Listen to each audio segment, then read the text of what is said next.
네, 오늘 딱 요한복음 도입부를 가지고 오셨어요, 우리 홍목님께서. 네. 이게 창조 이야기로 구분이 되잖아요. 그러니까 창조의 순간에 대해서 얘기를 해주고 있는데, 근데 요한은 이걸 재해석해서 예수 그리스도의 오심을 새로운 창조로서 고백하고 싶었던 것 같아요. 예수님을 통해서 이루어지고 있는 새 나라, 하나님의 나라를 얘기해주고 있는 거죠. 저는 여기서 이제 핵심을 잡은 게 말씀이 육신이 되어라는 구절인데, 많죠. 그러니까 요새 정말로 이게 온라인 예배로 전환이 되면서 교회에서 뭘 할 수 있을까 고민하면서 하는 게 말씀 공부, 중모임, 성경 공부 이런 걸 정말 많이 하는데, 저는 이거를 딱 보면서 우리가 근데 사실 공부를 원래 의미대로 하면 이게 몸으로 익혀서 나가게끔 해줘야 되는 게 공부의 의미인데, 우리는 그냥 단지 머리로만 익히고 있는 그런 걸 하고 있지 않나. 그러면서 말씀을 배웠다라고 얘기를 하고 있지 않나. 근데 저는 이 말씀이 육신이 되어를 통해서 이게 우리가 말씀을 어떻게 돼야 하는가, 그냥 외우고 배우는 게 중요한 건가? 요거를 좀 질문을 했던 거거든요. 근데 이 말의 우리가 의미를 알기 위해서는 이 요한 공동체 상황을 좀 알아야 될 것 같아요.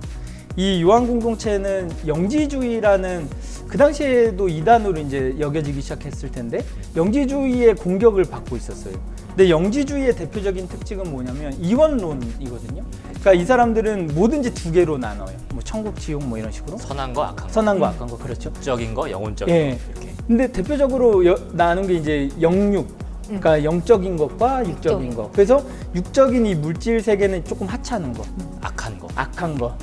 영적인 것은 고귀한 것, 되게 좋은 것, 이렇게 여겼단 말이에요. 근데 이러면서 나타난 게 뭐냐면 가연설이에요. 가연설. 그렇죠, 영지주의에서 나왔죠. 그렇죠. 가연설이 그 뜻이 뭐냐면 뭐뭐처럼 보인다 이거든요. 그러니까 가짜로 보인다. 이거. 가상현실. 가상현실은 딱 그렇게 얘기합니다. 그러니까 예수님을 이 사람들이 예수님은 진짜로 육을 입을 쓸 리가 없어. 왜냐면 하나님의 아들이 어떻게 하찮은 육을 입었겠어. 그러니까 예수님은 정말로 이 땅에 몸으로 오신 게 아니라, 인간으로 온 게 아니라 그냥 보인 거야. 인간처럼. 그것처럼 보인 거예요. 그래서 이게 문제가 된 게 뭐냐면은, 저는 근데 이걸 보면서 생각해 보고 싶은 게, 사실 이 영지주의의 고백을 보면 정말로 되게 신앙적 고백 같지 않아요? 그렇죠. 왜냐면 얼마나 예수님을 신적인 존재로 여겼으면. 그렇죠. 정말로 우리가 신앙적인 대답이라고 하는 얘기들 있잖아요.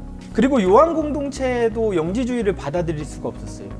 그 가장 큰 이유가 뭐냐면, 예수님이 정말로 그게 가짜, 그러니까 보이기만 한 거라면 예수님의 죽음, 부활, 가르침, 이것도 다 거짓이 되어버리는 거예요. 그러니까 요한 공동체는 영지주의에 맞서서 이 본문을 고백하기 시작했어요. 예수님은 가연설이 아니라 영적으로 우리에게 오신 게 아니라 육신이 되어 오셨다. 그래서 이 표현을 보면 육신이라는 말이 사실은 예수님이 몸으로 왔다, 예수님이 인간이 되었다, 이게 더 정확한 표현이에요. 말이 돼요, 그래야. 근데 이 사람들은 굳이 이 육신이 이제 헬라어로 사르크스, 그러니까 직역하면 살이에요. 예수님이 살이 되어 우리 가운데, 이 말 되게 이상하잖아요. 그럼에도 살이라는 표현을 써요. 굳이. 굳이. 의도적으로. 그래서 저는 이 본문이 얘기하고 싶었던 게 뭐냐면, 말씀은, 그러니까 하나님의 말씀은 추상적인 언어로 남겨져서는 안 된다. 하나님의 말씀은 구체적으로 나타나야 된다. 살이 되어서 나타나야 된다. 이렇게 생각을 해요. 그러니까 이 본문을, 그래서 김기선 목사님은 우리한테 이렇게 얘기를 해줘요. 신앙생활이라는 건 뭐냐면 하나님의 말씀에 육신을 부여하는 과정이다. 우리가 밥을 먹으면 우리의 그 밥이 우리의 살이 되잖아요. 그러한 것처럼. 그리고 누에가 뽕잎을 먹고 씨를 내뱉고, 그리고 저 소는 풀을 먹은 다음에 우유를 우리한테 제공해 주잖아요. 이런 작용처럼 하나님의 말씀이라는 것은 우리의 구체적인 살로서 드러나야 된다.